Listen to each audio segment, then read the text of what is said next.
Bienvenidos de regreso. Hemos estado hablando de Génesis capítulo 1 y a todo esto, Génesis capítulo 1 importa y qué tanto importa. En Génesis 1 no se encuentra ninguna prueba del argumento cosmológico de la existencia de Dios. El argumento teleológico de la existencia de Dios no está presente en Génesis 1. No se encuentra el argumento moral de la existencia de Dios en Génesis 1.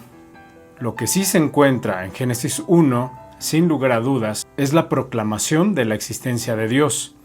Y esa proclamación de Dios consiste en el hecho de que Dios creó los cielos y la tierra, y nos proclama a su Creador. De eso se trata Génesis 1 y 2. Responder a la pregunta no de si existe Dios, sino a la pregunta de quién es Dios. Esta es una pregunta muy relevante en nuestros días, y una que todos en algún momento nos deberíamos hacer. Nuestra comprensión del universo y su creación, la forma en que existe el universo, cuando se analiza la pregunta de Dios, hay un par de maneras de responderla desde la perspectiva de la creación. Hay tres maneras básicas de verla. Número 1, el argumento de que la materia es eterna. El universo material es eterno. Esa es la primera posibilidad. La materia y toda la sustancia que compone esto, todo lo que está a nuestro alrededor, todos esos elementos son eternos, siempre han existido. Esa es una línea de argumentación. Hay quienes argumentan que una vez hubo una pequeña y densa bola de materia y que cada partícula de materia que ahora existe se condensó en esta pequeña y densa bola de materia y que de alguna manera hubo una explosión. Y como resultado de esa explosión, esa densa bola se dispersó por todo el universo y a través de un proceso de tiempo y azar, se convirtió en el mundo que ahora habitamos, pero es eterno. Hay una segunda posibilidad. La materia no es eterna, sino que se generó espontáneamente. Hubo un momento en que no había materia y luego hubo un momento en que sí la había. Ocurrió espontáneamente. No hubo causa y luego desde ahí se regresa al mismo punto de partida de lo que comúnmente se conoce como el Big Bang. Hay una tercera posibilidad, que la materia llegó a existir como resultado de alguien que está más allá de la materia, que lo creó y la llamó a la existencia. Algunos dirán que la materia es eterna, algunos que la materia no es eterna, sino que se generó espontáneamente, y algunos que hay alguien o algo externo a la materia que la creó. Cómo esta materia, una vez creada, se convirtió en lo que ahora conocemos. Cuando a nuestros estudiantes se les enseña sobre el origen del universo, se les enseña que el ateísmo es la única conclusión lógica. Solo si se les enseña la tercera posibilidad, el teísmo es posible. Y de nuevo, hay otras maneras de ver la tercera posibilidad. El panteísmo, el deísmo y otras cosas similares. No necesariamente tiene que ser teísmo bíblico, sino lo que les enseñan a nuestros hijos sobre la creación, todo lo que se les enseñe sobre el origen del universo, sienta las bases de lo que creerán sobre la existencia o no de Dios. Así que al llegar a la tercera posibilidad, a la idea de que la materia no es eterna, a la idea de que la materia fue traída a la existencia, Génesis capítulo 1, versículo 1 y 2 dice: En el principio creó Dios los cielos y la tierra. La tierra estaba desordenada y vacía, y las tinieblas cubrían la faz del abismo, y el Espíritu de Dios se movía sobre la faz de las aguas. Bastante simple, bastante directo. En el principio, Dios creó los cielos y la tierra. Hay varias características inherentes a Dios en este texto. En el principio, Bereshit. Esta palabra no connota tiempo ni espacio, sino más allá del tiempo y el espacio. Por lo tanto, cuando hablamos de Bereshit, en el principio, no nos referimos a hace mucho tiempo. Esto es muy importante cuando hablamos de Dios y su existencia. No usamos términos como tiempo porque Dios creó el tiempo, el espacio y la materia. Por lo tanto, Dios existe fuera del tiempo. Si no, no fuera Dios. El término teológico para eso es que Dios es eterno. Dios siempre ha existido. Dios no está limitado por el tiempo ni el espacio. A Dios nadie lo creó. Así que cuando hablamos de Dios, no nos referimos a un hombre muy anciano. No nos referimos a un hombre en absoluto. Dios existe fuera del tiempo y del espacio. El tiempo podría representarse como una línea recta, una línea de tiempo. En esta línea de tiempo podemos colocar al inicio a Adán y Eva, en algún momento Abraham, a los patriarcas y Moisés. Después también podemos colocar a Cristo y por último el fin de los tiempos. Ahora la pregunta es, ¿dónde se ubica a Dios en esa línea? La respuesta es, en ningún lugar de esa línea. Dios no está sujeto al tiempo ni al espacio. Todo el tiempo es igualmente accesible para Dios. Dios está fuera de esa línea y puede contemplarlo todo desde arriba. Dios es eterno. Dios siempre ha existido y siempre existirá. Lo irónico es que en nuestra cultura uno se pone de pie y dice que Dios es eterno. Y algunos dicen, de hecho no estoy muy seguro si realmente lo creo. Pero algunos creen que la materia y el universo son eternos. Dios es eterno. Existen muchos otros pasajes de la Escritura que hablan de ese atributo de la eternidad de Dios. En Juan capítulo 1 dice, en el principio era el Verbo, y el Verbo era con Dios, y el Verbo era Dios. Él estaba en el principio con Dios. Sabemos que Juan, en el capítulo 1, está hablando de Jesús. Por lo tanto, Jesús es coeterno con el Padre. También sabemos por el versículo 2 que el Espíritu Santo es coeterno con el Padre. Entonces, cuando hablamos del Dios creador, hablamos del Padre, del Hijo y del Espíritu Santo. No es que Jesús estuviera ausente durante la creación. Colosenses capítulo 1 también lo deja muy claro. Todo fue creado por medio de Él y para Él. Cristo existe antes que todas las cosas y por Él se mantiene todo en orden. Es muy importante comprender que cuando Jesús vino al mundo a través del vientre de María, no comenzó a existir a partir de estar en el vientre de María. Siempre ha existido. Simplemente fue y se hizo cuerpo. Simplemente fue y envolvió al Dios eterno en carne. Dios es eterno. Nunca hubo un tiempo en el que Dios no estuviera o en el que no hubiera Dios. Nunca habrá un tiempo en el que Dios no haya sido Dios. Nunca habrá un tiempo en el que no haya Dios. Dios es eterno. El universo no es eterno. En el principio creó, bará. ¿Recuerdan esa palabra? Crear. Bará. Esa palabra solo se usa para Dios. Esa palabra no solo significa hacer algo. Esa palabra significa traer algo a la existencia. Esta palabra solo se usa como prerrogativa de Dios, ya que crea algo de la nada. Dios es el único capaz de hacer eso. Los seres humanos podemos hacer cosas, pero nosotros no podemos crearlas a partir de la nada.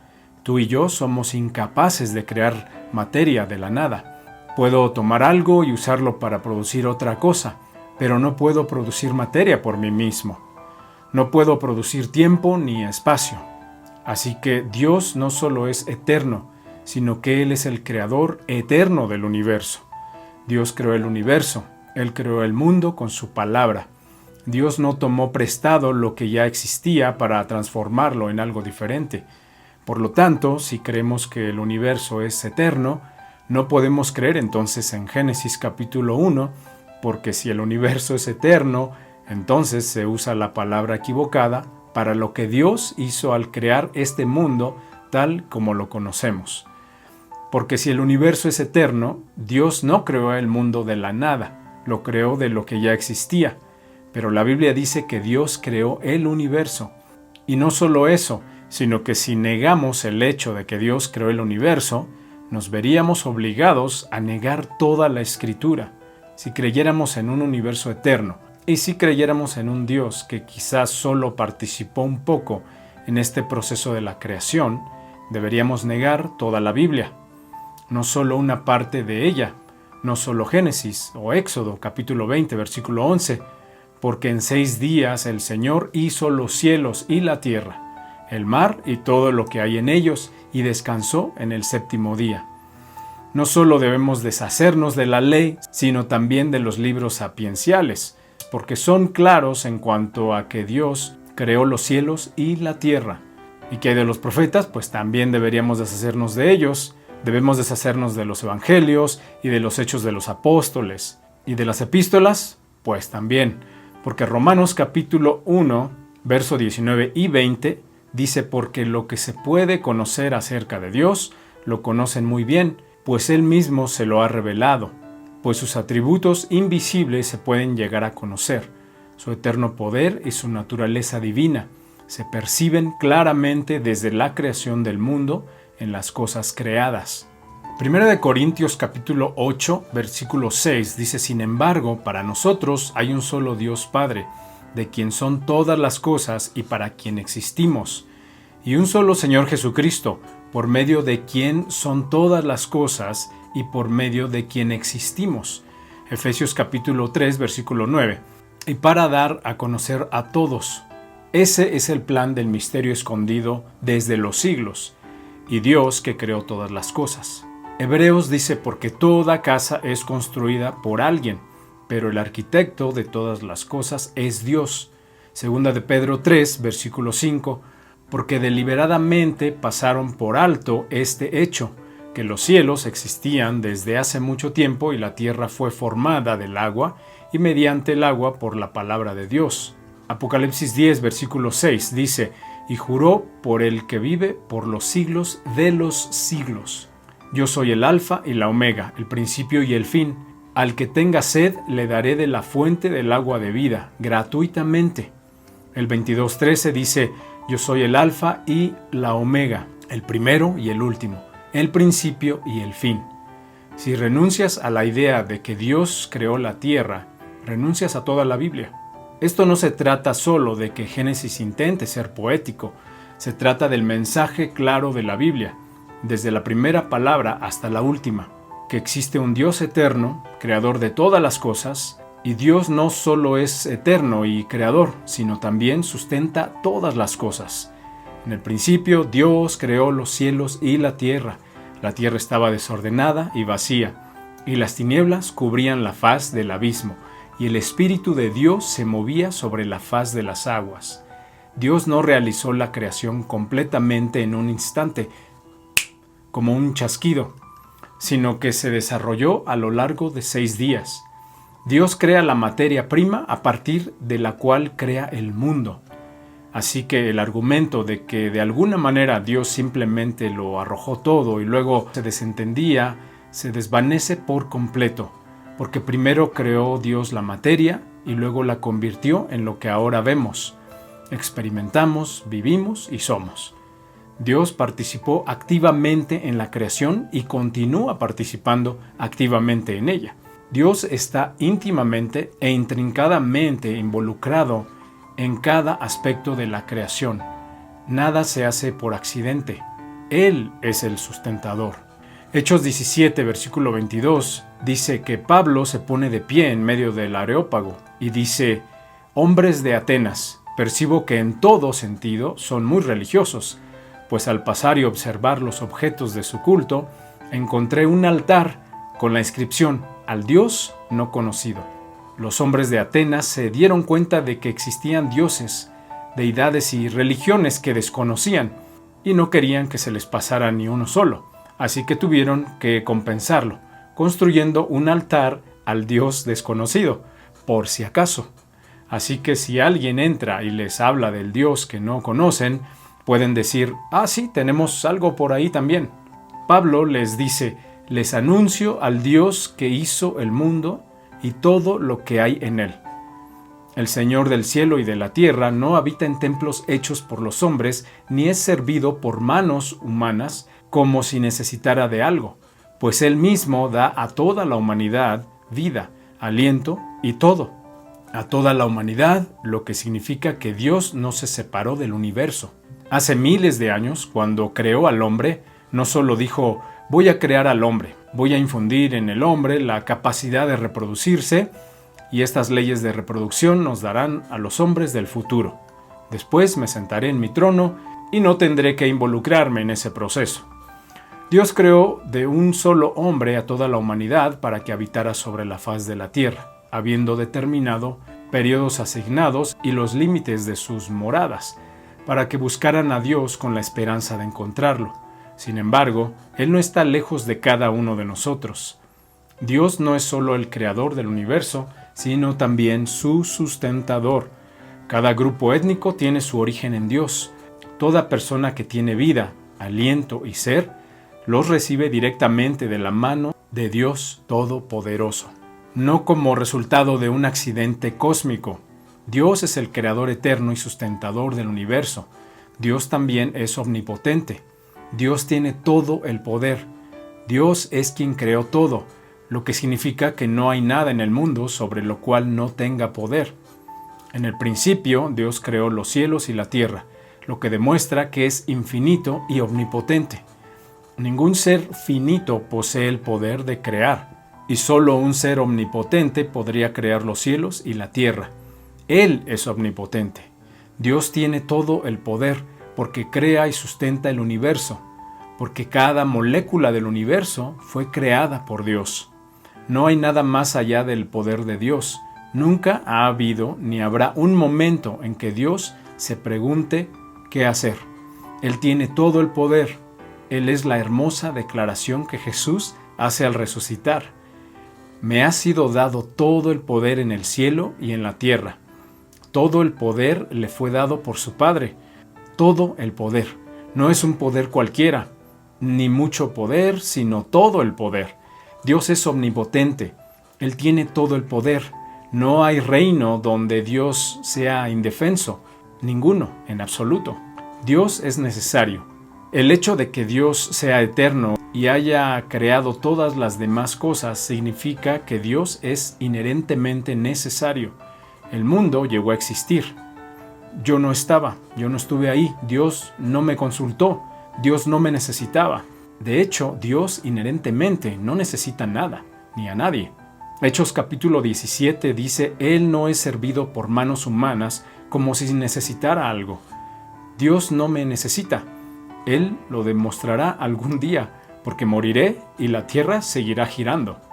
Eso hace que su gracia sea mucho más magnífica. Dios no te necesita y sin embargo te ha redimido y te usa para su gloria y sus propósitos.